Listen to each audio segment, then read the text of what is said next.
Hello दोस्तों, welcome back to Hindi वार्ता साहित्य चैनल में आपका स्वागत है। तो चलिए जल्दी से शुरू करते हैं। आज हम क्वेश्चन नंबर 71, पीछे 70 क्वेश्चन तक हमने अच्छे से डिस्कस कर लिया था। तो चलिए आज चलते हैं क्वेश्चन नंबर 71 के ऊपर। क्वेश्चन नंबर 71 है, तांबे के कीड़े स्ट्राइक एकांकियों के रचनाकार कौन हैं? तो ऑप्शन डी है वो बिल्कुल सही हो जाएगा आपका, भुवनेश्वर। आगे है, सीमा रेखा 10 बजे रात एकांकी किसका है? बहुत ही प्यारा नया क्वेश्चन है ये। तो इसका जो ऑप्शन बी है बिल्कुल सही हो जाएगा, 72 का विष्णु प्रभाकर। सीमा रेखा 10 बजे रात एकांकी ये है विष्णु प्रभाकर की। क्वेश्चन नंबर 73 है, इनमें से निर्मल वर्मा का उपन्यास कौन सा नहीं है? तो उखड़े हुए लोग जो है ये निर्मल वर्मा का उपन्यास नहीं है, जबकि लालटीन की छत, वे दिन, एक चिथड़ा, हसुख, है ना, ये सारे ही निर्मल वर्मा के उपन्यास हैं। चलिए आगे चलते हैं क्वेश्चन नंबर 74 की तरफ।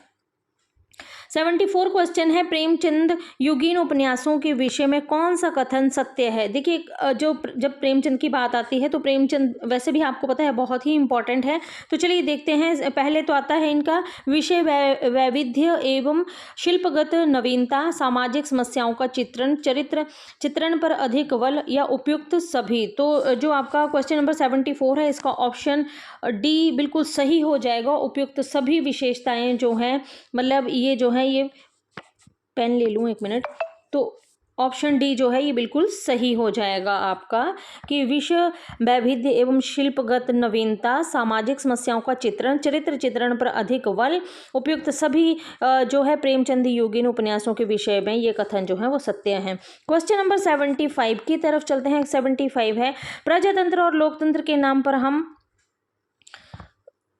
नाम पर हमारे चारों ओर फलने फूलने वाली राजनीति संस्कृति के प्रतिनिधि पात्र वैद्य जी किस उपन्यास की सृष्टि हैं? देखिए ये क्वेश्चन बहुत ही इंपॉर्टेंट है। वैद्य जी जो हैं, तो इसका जो ऑप्शन बी जो है वो बिल्कुल सही हो जाएगा। श्रीलाल शुक्ल का है ये, श्रीलाल शुक्ल का राग दरबारी है ये, है ना, ये आपके नेट के सिलेबस में भी लगा हुआ है। ठीक है, आगे चलते हैं 76 की तरफ। 76 है, पंचायत कॉलेज की प्रबंध समिति और कोऑपरेटिव सोसाइटी के सूत्रधार वैद्य जी किस उपन्यास के पात्र हैं, है ना। तो अभी हमने बात की थी, ऊपर हमें डिस्कस करके ही आए थे, ये जो राग दरबारी है, ऑप्शन डी जो है वो बिल्कुल सही हो जाएगा 76 का। ठीक है, आगे चलते हैं क्वेश्चन नंबर 77 की तरफ। स्वतंत्रोत्तर भारत के ग्रामीण जीवन की मूल्यहीनता को परत दर परत उखाड़ने की कोशिश इनमें से किस उपन्यास में की गई है? तो ऑप्शन आपका 77 का जो ऑप्शन बी है वो बिल्कुल सही हो जाएगा, राग दरबारी में। ठीक है, आगे चलते हैं 78 में, प्रेमचंद सामंत का मुंशी पुस्तक के लेखक कौन है? बहुत ही नया और बहुत ही प्यारा क्वेश्चन है। 78 का ऑप्शन बी जो है वो बिल्कुल सही हो जाएगा, डॉक्टर धर्मवीर भारती। ठीक है, आगे चलते हैं 79 की तरफ। तुलसी आधुनिक वातायन से के लेखक कौन है? 79 का जो ऑप्शन सी है, रमेश कुंतल मेघ। बहुत ही इंपॉर्टेंट क्वेश्चन है ये, ऑप्शन सी जो है बिल्कुल सही हो जाएगा। क्वेश्चन नंबर 80 है, हिंदी कोविद रत्नमाला जो है ये श्याम सुंदर दास के, ऑप्शन बी बिल्कुल सही हो जाएगा। क्वेश्चन नंबर 81 है, हिंदी साहित्य विमर्श के लेखक कौन है? तो ऑप्शन सी बिल्कुल सही हो जाएगा, पद्मलाल पुन्नालाल बख्शी।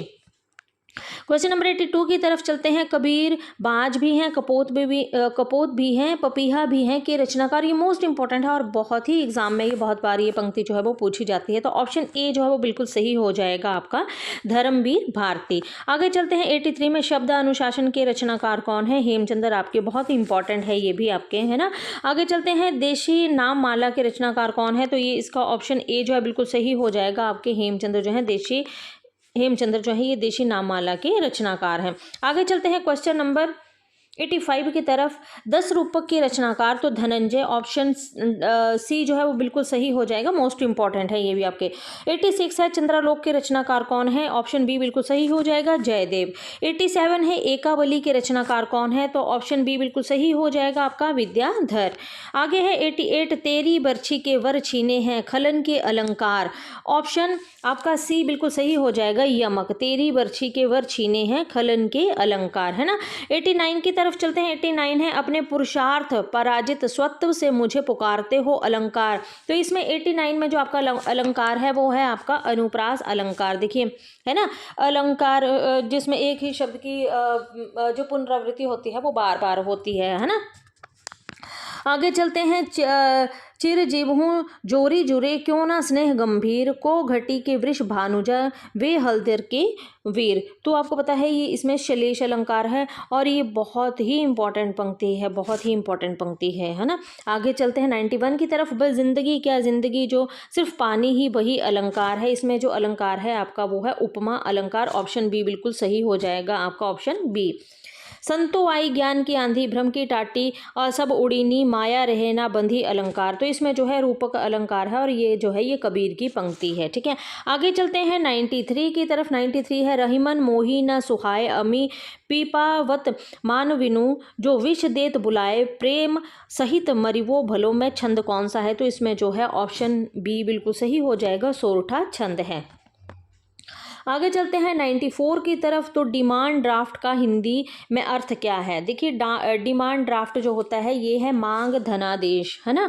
इसका ऑप्शन सी जो है ये बिल्कुल सही हो जाएगा। 95 की तरफ चलते हैं। 95 है। हिंदी भाषा में वे ध्वनियाँ कौन सी हैं जो दूसरी ध्वनियों की सहायता से लिखी या बोली जाती हैं? तो आपको पता है व्यंजन जो है ये हमेशा ही दूसरी ध्वनियों की सहायता से ही लिखे और बोले जाते हैं। ऑप्शन सी बिल्कुल सही हो जाएगा। आगे चलते हैं क्वेश्चन नंबर 96 की तरफ। तो क्वेश्चन नंबर 96 है। संज्ञाओं के साथ आने वाले विभक्तियों को क्या कहा जाता है? बहुत ही प्यारा क्वेश्चन है कि मतलब जब संज्ञा के साथ जब विभक्तियां आती हैं तो उन्हें क्या कहा जाता है? तो 96 का ऑप्शन बी जो है वो बिल्कुल सही हो जाएगा आपका, विश्लिष्ट इसको कहा जाता है, ठीक है। 97 है।